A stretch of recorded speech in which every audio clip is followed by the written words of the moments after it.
आ गया है बहुत ही धमाकेदार ट्विस्ट, जहां पर नंदिनी पहुंच गई है वसु के घर पर उससे रिक्वेस्ट करने के लिए कि प्लीज मुझे मेरा देवजीत दे दीजिए। जी हाँ, ये सब हुआ कैसे और क्यों क्यों पहुंची है नंदिनी वहां पर, चलिए बताते हैं। लेकिन हाँ, अगर अभी तक आपने हमारे चैनल को सब्सक्राइब नहीं किया है तो जल्दी से कर लीजिए। जहां आप आने वाले ट्विस्ट में देखने वाले हैं कि एक तरफ जहां करणवीर सिंह अपनी हर चाल में कामयाब होता जा रहा है और वो इन लोगों को आराम से ब्लैकमेल कर पा रहा है। जी हाँ, असल में होता कुछ ऐसा है कि यहाँ पर जब जब अवी पर इल्जाम लग जाता है, क्योंकि यहाँ पर वसु के हाथ में जब मेहंदी लग जाती है देव के नाम की, तो तभी सारिका कहती है कि ये सब जानबूझकर किया है इस अवी ने। जिसके बाद अवी कहता है कि मैंने तो पहले ही कहा था मुझे मेहंदी लगानी नहीं आती, फिर क्यों जबरदस्ती की, और हाँ गलती से लग गई तो अब मेरे ऊपर सब दोष क्यों डाल रहे हो। जिसके बाद अब यहाँ पर जो चंद्रिका होती है वो चिल्ला रही होती है अवी पर, लेकिन तभी बीच में आ जाते हैं देव के पापा और कहते हैं कि अब ये बच्चे नहीं रहे हैं चंद्रिका, इन पर हाथ नहीं उठा सकती तुम। जिसके बाद अब यहाँ पर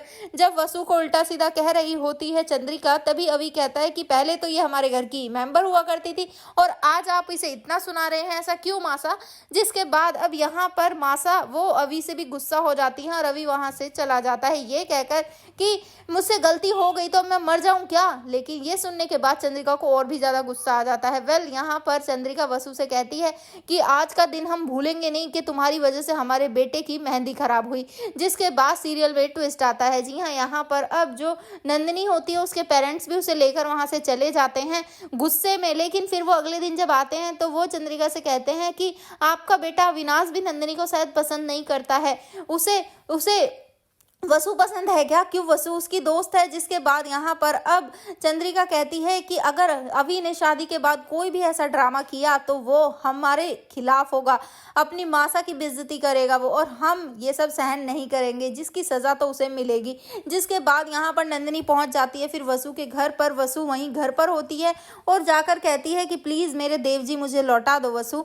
जिसके बाद अब खुद वसु शॉक रह जाती है, क्योंकि वो तो अपने देव जी को किसी और को दे ही नहीं सकती। लेकिन देखना इंटरेस्टिंग होगा, क्या इतनी इजीली ये शादी रुक पाएगी, क्या हनुमंत की जान बचा पाएंगे यहाँ पर देव वसु मिलकर। आपको क्या लगता है, हमें कमेंट करें। ऐसी खबरों से जुड़े रहने के लिए आप हमारे चैनल को जरूर सब्सक्राइब कर लें।